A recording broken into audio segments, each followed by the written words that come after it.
दोस्तों, इस स्टार का नाम न्यूट्रॉन स्टार है, जिसका शुमार हमारी कायनात के खतरनाक ऑब्जेक्ट में किया जाता है।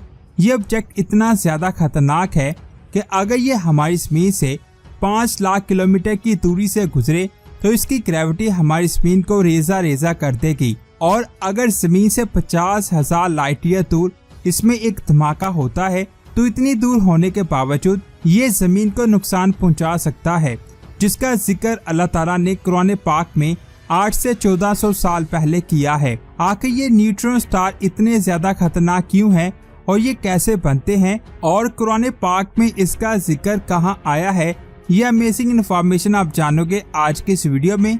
तो पूरी वीडियो वॉच कीजिएगा। हर एक स्टार में 2 फोर्सेस होती हैं, एक ग्रेविटेशनल फोर्स और दूसरी रेडिएशनल फोर्स। जब इन दोनों फोर्सेस में किसी एक फोर्स का बैलेंस कम या ज्यादा होता है तो इस स्टार में सुपरनोवा एक्सप्लोजन हो जाता है। लेकिन सोचने वाली बात यह है कि इन दोनों फोर्सेस का बैलेंस कम या ज्यादा कैसे होता है। ये बात आप जान लें कि हमारी कायनात में मौजूद हर स्टार ग्रेविटेशनल फोर्स की वजह से हाइड्रोजन के एटम से मिलकर बनता है। हर स्टार की कोर में ग्रेविटेशनल फोर्स इतनी ज्यादा होती है कि न्यूक्लियर फ्यूजन की वजह से हाइड्रोजन के एटम्स आपस में मिलकर हीलियम के एटम्स में बदल जाते हैं, जिसकी वजह से बहुत ज्यादा एनर्जी बाहर निकलती है, जिसे रेडिएशंस कहते हैं। और इसी रेडिएशंस की वजह से हमारा सूरज और कायनात में मौजूद हर स्टार चलता है। हर स्टार के अंदर हीलियम का फ्यूजन कार्बन में होता है, कार्बन का फ्यूजन नियोन में, नियोन का ऑक्सीजन में, ऑक्सीजन का फ्यूजन सिलिकॉन में और सिलिकॉन का फ्यूजन आयरन में होता है।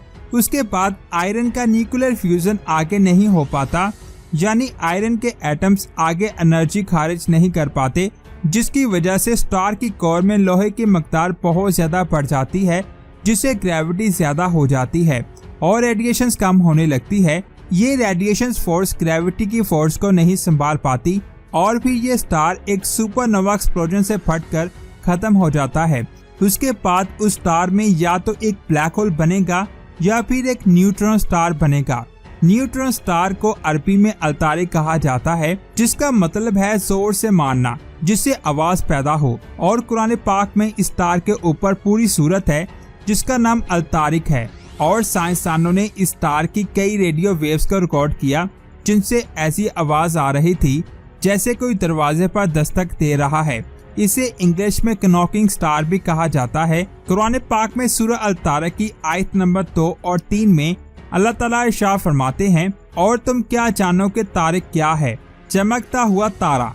इसे पुलसार भी कहते हैं, जिससे रोशनी आर पार होती है। इसके बारे में डिटेल से बात करते हैं। एक न्यूट्रॉन स्टार का रेडियस करीब 10 किलोमीटर तक होता है, लेकिन इसका मास हमारे सूरज से 1.4 गुना ज्यादा हो सकता है। साइंस के पास इसके बारे में कोई ज्यादा इन्फॉर्मेशन नहीं है, लेकिन ये न्यूट्रॉन से बने होते हैं। एक मैटर में प्रोटॉन और इलेक्ट्रॉन होते हैं जो मिलकर न्यूट्रॉन बनाते हैं, जिसके नीचे न्यूट्रॉन स्टार होता है।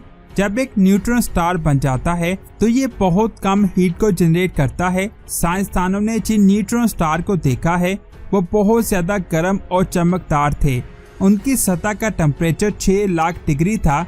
अगर मैं बात करूं हमारे सूरज की तो उसकी सतह का टेम्परेचर 5700 डिग्री था। तो आप अंदाजा लगा सकते हैं कि वो कितना ज्यादा गर्म और रोशन होगा। ये जानकर आपका दिमाग चकरा जाएगा कि स्टार की ग्रेविटेशनल फोर्स हमारी ज़मीन से 200 बिलियन गुना ज्यादा होती है, जो बहुत ज्यादा है। जरा सोचिए, अगर इतनी ज्यादा ग्रेविटी वाला न्यूट्रॉन स्टार हमारे सोलर सिस्टम में दाखिल हो जाए तो हमारी ज़मीन और हमारे सोलर सिस्टम के साथ क्या होगा। सबसे पहले ये अपनी बहुत ज्यादा ग्रेविटी की वजह से हमारे सोलर सिस्टम में मौजूद सभी सियारों के ऑर्बिट को चेंज कर देगा, जिससे सभी सियारे अपने ऑर्बिट से बाहर निकल जाएंगे, जिनमें हमारी ज़मीन भी शामिल होगी।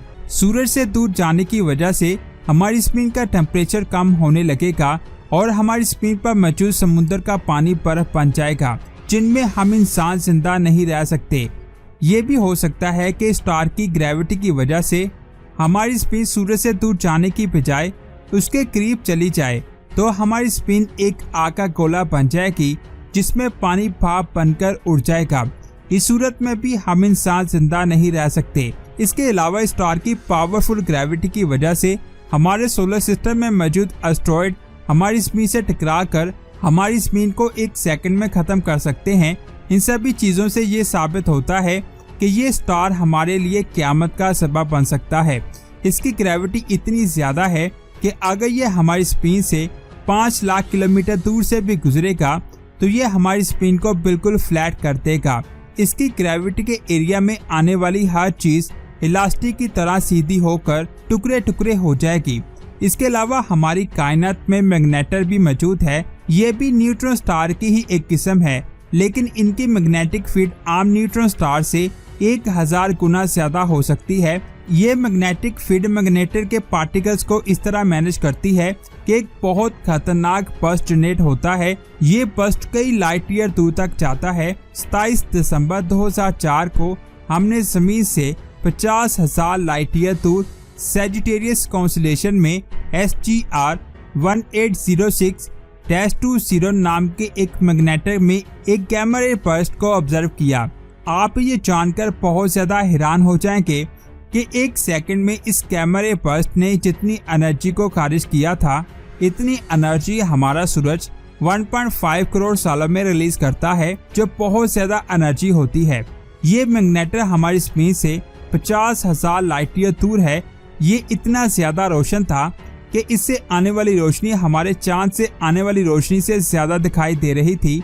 ये मैग्नेटर इतना ज्यादा खतरनाक है कि अगर ये हमारी ज़मीन से कुछ हजार लाइट ईयर दूर मौजूद होता और इसमें ऐसी ही गैमा रे बर्स्ट होती तो हमारी ज़मीन की ओजोन लेयर 1 मिनट में ही खत्म हो जाती और ज़मीन पर इसका असर एक एटम बॉम्ब में होने वाली तबाही के बराबर होता। 50,000 लाइट ईयर बहुत ज्यादा दूरी है। यहाँ पहुँचने में हमें लाखों साल लग जाएंगे। इतनी ज्यादा दूरी से भी ये हमारी ज़मीन को नुकसान पहुँचा सकता है। लेकिन जरा सोचिए, अगर ये स्टार गैमा रे बर्स्ट को हमारे सोलर सिस्टम में दाखिल होकर छोड़ता तो हमारा सूरज 1 सेकंड में खत्म हो जाता। जब हमारा सूरज ही खत्म हो जाएगा तो हमारे सोलर सिस्टम में मौजूद सभी सितारे खुद ब खुद खत्म हो जाएंगे।